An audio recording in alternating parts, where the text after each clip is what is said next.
that I've had the last 2 days or 2 days this past week to the Climate Change Summit in Paris. I will say to you with respect to that meeting that every major in this city in the world was represented, almost all of them by their mayors.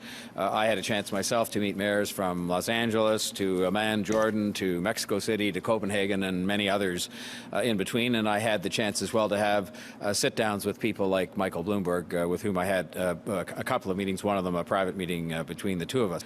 Prime Minister Trudeau has made climate issues and the environment a major focus of his new government.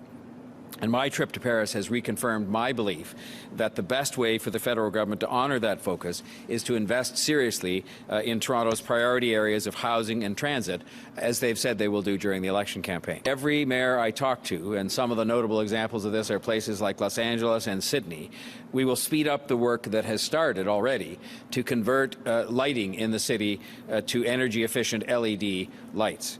In cities like Los Angeles and Sydney, they've done it almost across the board. They have, in so doing, substantially reduced their carbon footprint, and they are saving on an annual basis over and over again hundreds of thousands of dollars. I will be looking for an early opportunity to showcase the construction of an entirely carbon-neutral building within our domain and develop district energy plans in locations like the Westwood Lands, Exhibition Place, and the Portlands. We heard repeatedly, because it was cited and in fact won an award at the Climate Change Summit while I was there, of a development in Stockholm that in fact is carbon positive. They've managed to combine both energy efficient buildings and locally generated power to in fact make sure that development is actually carbon positive, so it makes a positive contribution. We will step up plans in conjunction with Toronto Community Housing, and I hope with the Government of Canada, to retrofit aging, energy inefficient buildings across the city. They are one of the biggest sources of greenhouse gas. For example, Toronto Community Housing buildings are leaking energy like a sieve, and I will be looking at this as an opportunity perhaps for the federal government to invest with us in retrofitting those buildings. The challenge for us now, if we want to attack the area that represents the single biggest contributor to emissions that harm the environment, is to expand initiatives and programs like this across the city. It can make a real difference in the category that contributes the most to environmental damage, cars and trucks.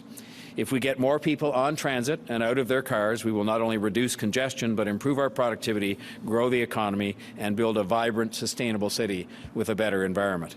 And so I will be launching that challenge early in the new year, and it will be a challenge that will say to other areas of the city, other BIAs, other groups of individuals, you can replicate and perhaps even do better than what has been done here at Liberty Village to make sure across the city we have people, with the help from the city and with the help from Metrolinx, to get people out of their cars and using more sustainable forms of transportation.